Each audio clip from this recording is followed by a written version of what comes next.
Hello everyone! Today we're just going to be showing you guys how to do the dissection from the PowerPoint from before, and also show you how to analyze some of the data. Great. So the first thing that we're going to do is we're going to try to take a third instar larva from these fruit fly bottles. We'll scoop some of the food out and we'll put it into one of the dishes. We'll spray the water in there in order to kind of break up some of the food. And here would be a good example of a third instar larva.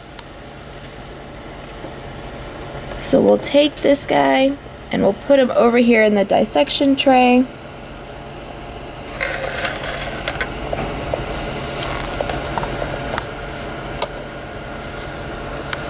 And then we're gonna pin him at the top and bottom and cut down the midline.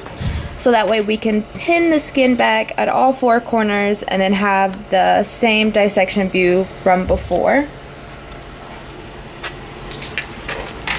And this should be what it looks like. Here you see the brain and all the segmental nerves. We'll be looking right here at muscle 6. And since we don't want the stimulation from the brain, we're going to cut these nerves so that we can just record the minis. So now what we're going to do, once it's pinned at the top and bottom, we're going to cut here down the midline, and then we're going to remove the intestines and the fat bodies and pin the skin back at all four sides.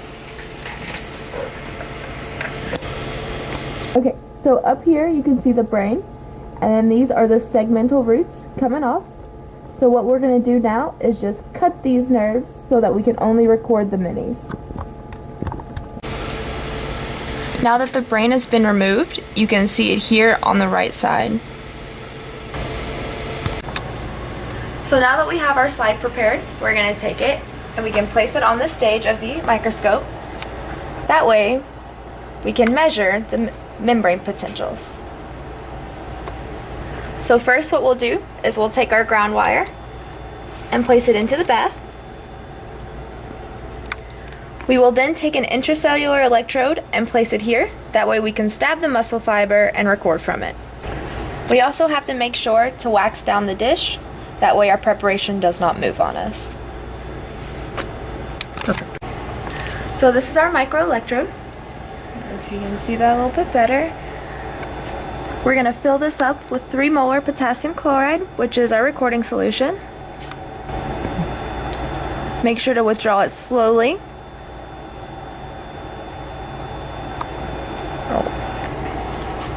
We're then going to place this onto our electrode holder.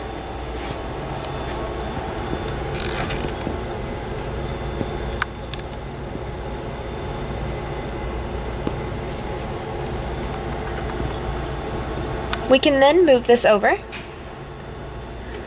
That way we can get it close enough to where we can stab the muscle fibers and record our membrane responses.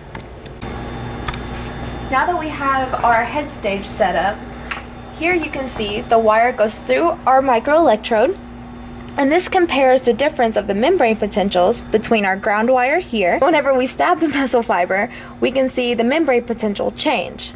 Now this will send the responses over here to our intracellular amplifier. Here it will record our change in membrane potential. This will then send the responses to our analog digital board, which will digitize the response and send it over to the computer. That way we can pull it up on LabChart and analyze the results that we are seeing. So for our experiment, we're going to want to change our 1 millimolar calcium bath to the 2 millimolar calcium bath. And so how we will do that is to carefully remove the 1 millimolar calcium and then just get rid of that. We will then take the 2 millimolar calcium and slowly add that to the preparation. So now you can record your responses onto LabChart, and this is how it should look whenever you pull it up into the program.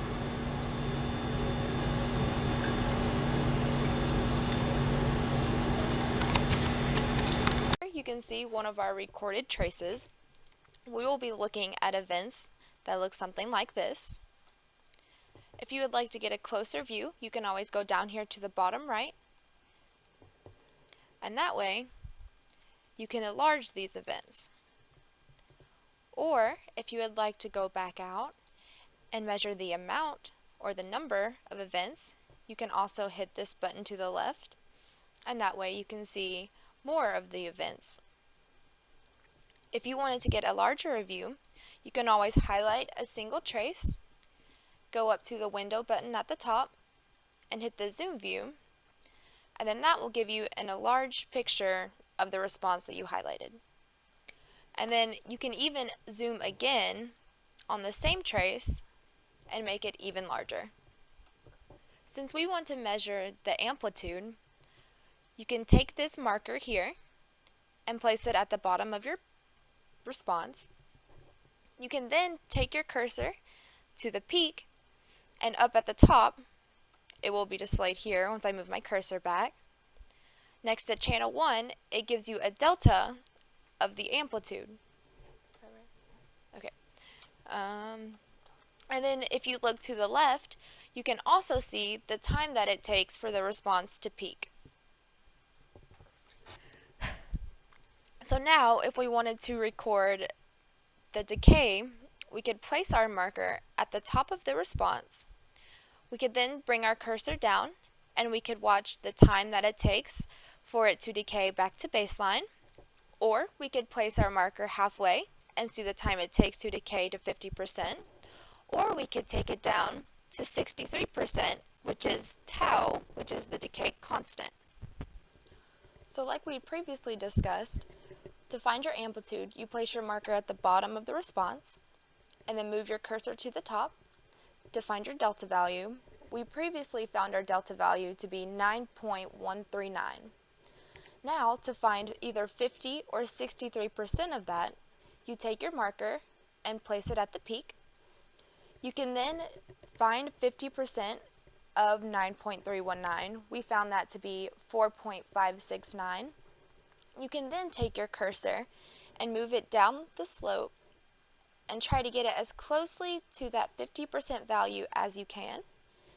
You can then look at the top left and see the time it takes for it to decay to that value. Or if you wanted to find the tau decay constant of 63%, which we found to be 5.757, you can take your cursor and move it down to that value. And then again, look at the top left where it records the time to see how long it takes to decay to that value. So then you will then take this process and record for 10 or 20 minis in 1 millimolar of calcium. You can then take it and do it again for the 2 millimolar of calcium.